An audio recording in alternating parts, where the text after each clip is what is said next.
They're reaching out now because they know if they don't start talking to First Nations, if they don't start trying to find ways to include First Nations and address a lot of the issues facing forestry right now, he may be, got billions of dollars, that's not going to hurt him. But his ways of practicing forestry is going to change.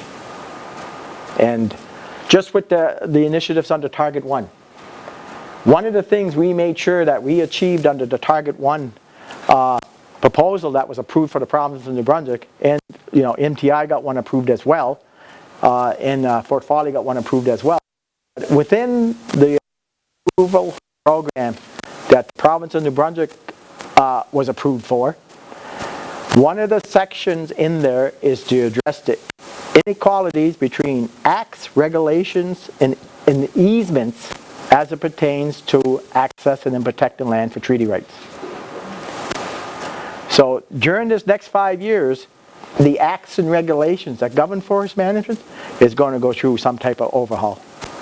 Because that proposal that New Brunswick got approved under the pathway to Target 1 includes the revamping and reviewing of current acts and regulations that affects the management of New Brunswick Crown land. So there's changes coming. Integrate opportunities, expand more meaningful roles in the field of natural resources. You can name one thing that you hear a lot of discussions around the fight between the private woodlot owners and the industry. Private woodlot owners are saying we're having a hard time surviving simply because of the government in New Brunswick not enforcing the act. They don't even follow their own rules. Because right now, the Crown Land Forestry Act, when it was first developed in 1982, cited that the Woodlot Association had first right of refusal. That they had the right to set the market price. McKinnon government day took that away from the Woodlot Association. The next one was that 30% of the fiber used by industry is supposed to come from Woodlot Associations. That's gone now. So the Woodlot Associations are arguing over the fact that how are we going to survive if we can't have first right of refusal? We can't even sell our products in New Brunswick because industry they get their wood so cheap off of Crown land that the Woodlot Association don't get a fair market value. But one thing the Woodlot Association don't tell you is that there's silviculture fund. The funds that they get to silviculture, like to do the PCTs or the plant or whatever on private woodland owner, comes from the province of New Brunswick. Comes from the royalties collected off of the harvesting of Crown land. In other words, comes from Mi'kmaq territory. Comes from our territory, our land. And that amounts to $5 million a year that New Brunswick Woodlot Association gets from the province of New Brunswick to do your various managements. You know how much we get? Zero. Nothing. First Nations get nothing. And all this money, all these stumpage and revenues is being generated from our land. And we get nothing. So people, again, ask, well, how come you don't manage your land? How could we? We're not subsidized like government and industry is, or woodlots are. They're subsidized in a lot of ways. Government, even though industry builds the roads, put the culverts in, do the silviculture, do the glyphosate spraying over the forest and all that. Do you think they're paying for that? No. That's all paid by government. Industry don't pay for those roads. Industry don't pay. That all comes from the royalties that are collected and then paid back to. Glyphosate spraying last year cost $17 million to spray New Brunswick forest. That all came from the province of New Brunswick. But who benefits from it? The primary company who's doing the spraying.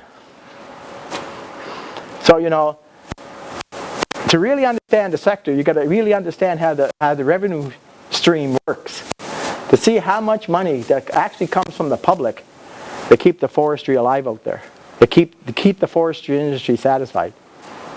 But every year, the province of New Brunswick will show on their financial statement that there's either a $15,000 to $30,000 lost in DNR budget every year. They always show a loss.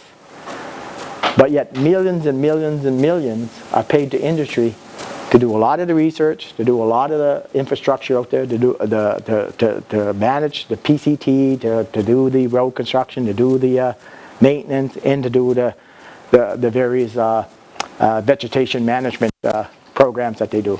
And the biggest one, of course, is glyphosate. One of our big reasons why we want to move forward with the strategic plan is, of course, reduce unemployment. As I said earlier, our unemployment in our First Nations are close to 80%. I said earlier we must acquire accreditation, of course, and this goes the things that we need, and this is what we're building, is how do we get there? Accredited forestry experience with First Nation just don't exist. I'm the only forester in New Brunswick. I don't carry the RPF status. Simply because of the fact, like I said earlier, and I never will, because it's just who I am. But we have, I think, 6 technicians in New Brunswick who are First Nations.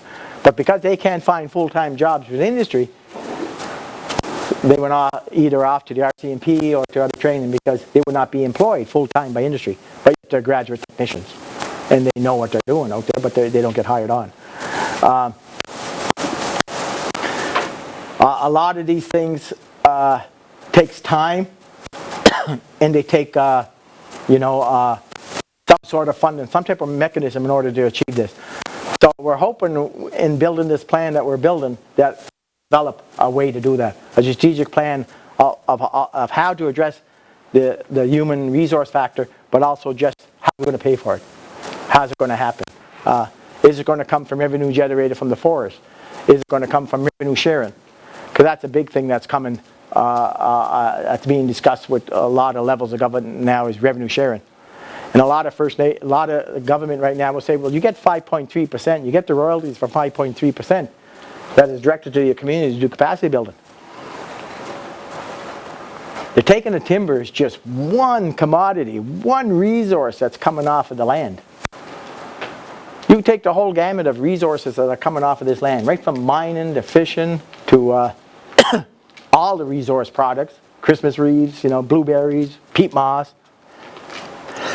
The amount of resources coming from there and the amount of revenue that is generated in this province is enormous. Most of the resources, most of the revenues that are generated in New Brunswick used to run all the social, education programs, health programs. What's unique is this bottom line. You drop academic education because of what they call academic streaming. And what this is I can remember when I failed a math test one time. I failed a math test one time, I think it was in grade 10 or grade 11. And the first thing the teacher in the education division wanted to do was to drop me down to level 3. Rather than asking, did I have a tough day? Did I actually prepare for the test? Or did I just wasn't in the mood to do a test? So the first thing the high school system used to try to do in my days was all of a sudden drop you down to level 3 or put you in co-op programs. Not asking the reason why you failed that particular test. I wrote that test the next day and got 99 on it, rewrote it. But the guidance council, first thing she wanted to do was knock me down. And if you want to get into the science programming or any type of engineering program at universities, you have to maintain a level 2 accreditation. And as soon as you drop out of a level 2 and go down to a level 3, it removes you from 70 career opportunities. But that's what happened to a lot of First Nation people, is that they were academically streamed down just by failing one test. And so how do you deal with that? And like I said earlier, the first thing the guidance council said to me, you're not going to amount to nothing, you're from the reservation, go back. That's great direction, eh? I said, don't worry, I know how to get to the reserve, but I'm not going to fail because of your... I got saucy back. I had it kind of tough in school simply because of the fact that in my days of going to school, it was tough getting it from the teachers, getting it from the peers that are supposed to train you and into you. You're not going to amount to anything. It's tough to stay in that system, but I stuck it out. I used to work in the afternoon, So at Mammoth Valley, when I was growing up, if you did good in your grades, you got exempt from your exams at the end of the year at Christmas time. So if you missed less than 5 days during the semester, you got exempt from your writing exams, and they went by the average of all your tests over the year. I hated my afternoon classes when I went to work. I got exempt from my morning classes because I only missed 2 days. I had to write the year in the afternoon because I missed 92 days. Because I used to go to work. But I still passed with flying colors. The principal at the time, Charlie Hubbard, he actually ended up being an MP with the Liberal government. He was MP for Mammoth for about 15 years, Charlie. He come up to me at the end of the year and he said, "Steve, I know you were jigging." I said, "No, Charlie, I wasn't jigging. I went to work." And I said, because, my father died when I was young, and my mother was just so busy with the other kids, I said, I went to work. I said, I never jigged. I said to the teacher, whoever would listen to me, because I said most of the time they would just say, you won't amount to nothing anyways, so they didn't care if I left anyways, but I would say, I'm going to work, see you later. So that was my experience going up through high school. And a lot of, you'll see, I remember now, you hear talk about the Indian Day School settlement. That I think it's $200 million paid to students that were affected by the Indian Day Schools. And what they were outside of the residential school system, the church still set up schools under the Indian Act on the community themselves. The only difference is that we were allowed to go home at the end of the day. So we weren't totally removed from our family. So I was there for 3 years, grade 1, 2, and 3. And I could remember the teacher, who was a nun. I still call her Miss Simpson, because I was brought up that way, Miss Simpson. Delphine Simpson was her name, but Miss Simpson.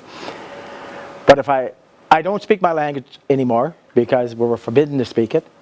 If we spoke it, we got strapped. Some of my friends used to have the long braided hair. She used to walk up behind them and just cut it off, right behind her.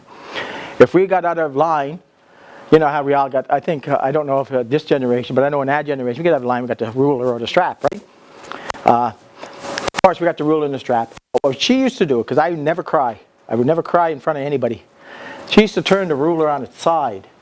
And the little metal strap? I used to get that across the knuckles. Still wouldn't cry. When I left the building, I cried. But I wouldn't give her the satisfaction that she got. That's what she used to do. My wife, Vicky, she got her teeth knocked out in school, at residential school. Teacher went up to her, backhand her. She got her teeth knocked out in school. And here you are supposed to be going to school. And because my wife, Vic, spoke spoke Mi'kmaq real good. And she used to speak to her friends across the desk in Mi'kmaq. And the teacher just walked right up.